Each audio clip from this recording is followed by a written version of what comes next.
A lot of times for us in the horror community, it is very common that we are so excited to watch a movie that looks so good by the trailers, and then you watch it and you're left disappointed. Unfortunately, that is the exact same feeling that I had last night when I watched the Tarot movie. Now, since this movie released in theaters and since I first saw the trailers for it, I really wanted to see it. I thought that it was going to be really good, but unfortunately, it did not live up to all the hype that I put behind it myself. It wasn't necessarily a bad movie, and it definitely wasn't the worst movie I've ever seen, but it wasn't as good as I was hoping. So if you want to know my reasonings on why this movie wasn't that good, then stick around to the end of the video, because today we are going to be reviewing Tarot. So without further ado, go ahead and grab yourself a snack and a drink, sit tight, and let's get into it. So the basic story of this movie is that a group of college students who are all friends with one another, they find a weird tarot deck and they begin to use it because one of their friends knows how to do readings with it, and the fates that they got with the tarot deck ended up coming to life and killing them. So while doing something that they thought was completely harmless and a little bit of fun, they ended up getting murdered by it. This movie follows a group of friends. Their names are Haley, Grant, Paxton, Paige, Madeline,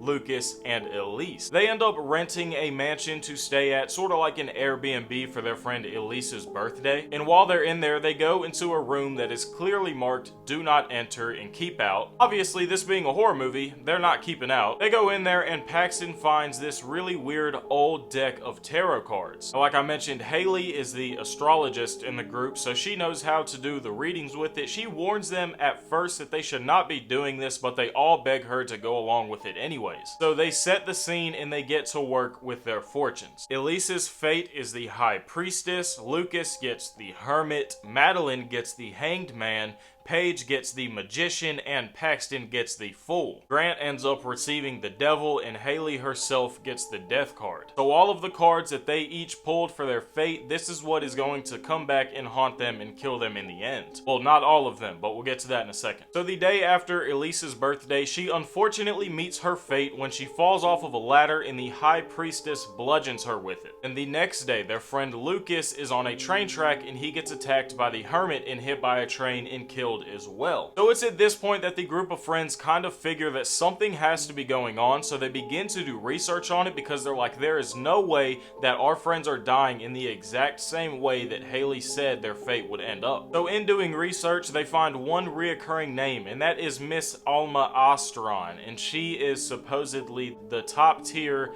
the head of the table when it comes to tarot readings. So they go and visit her and ask what's going on, and she starts telling them about all of the events that this specific deck of tarot cards were used, and the group of friends died tragic accidents shortly after. She tells them that the card belonged to a lady known as the astrologer, who in the 18th century served a Hungarian count and she would predict the future for him. She told the count that his pregnant wife and child would die at childbirth, and he kicked her out and ordered her to change it. After the tarot reading came true, he had all of his people hunt the astrologer, and they ended up finding the astrologer's daughter and hanging her. To get revenge on the count and his people for hanging her daughter, the astrologer does an ancient curse, and she basically puts her soul into the tarot cards and makes it to where all of their fates will end up killing them. She serves as a shapeshifter that can play each of these personas and kill the count's men and the count himself. After finding this out, Alma says the only way to do it is to destroy the tarot cards. That is the only way you are going to end this curse. So they start driving back to this castle to destroy these cards, but unfortunately they are stopped on a bridge when the car just suddenly stops and the Hanged Man appears and he kills Madeline. After this, Paxton tells the group that he is out, so he returns to his dorm room only to find that the Fool, which was his fate, is after him now. He gets stuck in the elevator, and we get probably the coolest scene out of the whole movie when we're looking at this guy. The Fool was really creepy looking. I think that the facial characteristics were cool. I like the way that they played this character. This being the coolest scene in your movie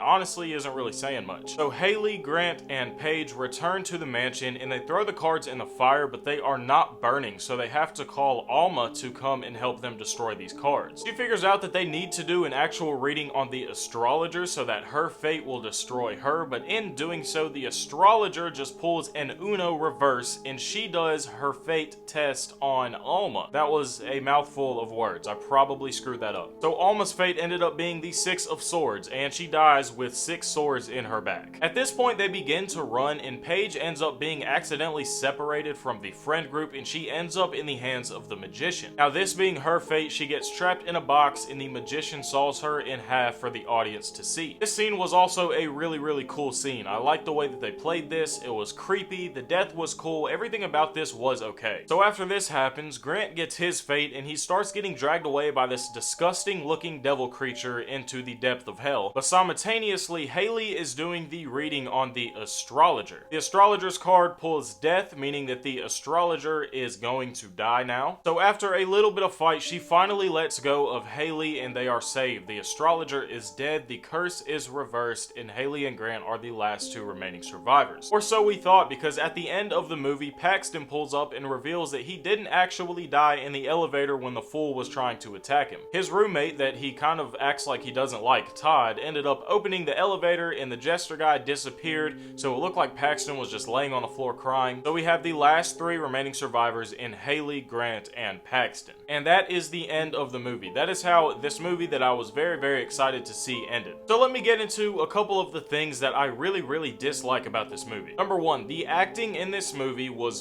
so bad. I felt like I was watching a Tubi original, and I'm not even talking about one of the good Tubi originals. But like I'm saying, the acting is so bad. There's several points where the characters look like they are going to burst out in laughter at any given moment. Literally sitting there watching the spirit in front of you kill a woman and then disappear, and fire and wind is all around you, and they look like they're about to bust out laughing. The acting was especially bad for Grant and Lucas. I did not like the way they were acting in this at all. Felt like they were making really weird, stupid faces the whole time, and it made me want to laugh sitting on the couch watching it. It was hard for me to take any part of this seriously while watching them try and put on this act like they were scared. I mean, there's a point where the day after Lucas's friend dies, the first friend that dies, he's walking home smiling. What are you smiling about? You're walking home in the dark. Your friend was just murdered by a ladder. Why are you smiling on your way home? That's the first thing that got me, that completely took me out of this movie from the get-go. The second one is how cringy some of it can be. There are several points in dialogue and just in facial movements and facial expressions where I got so cringed out. I guess that does fall back on the acting thing, that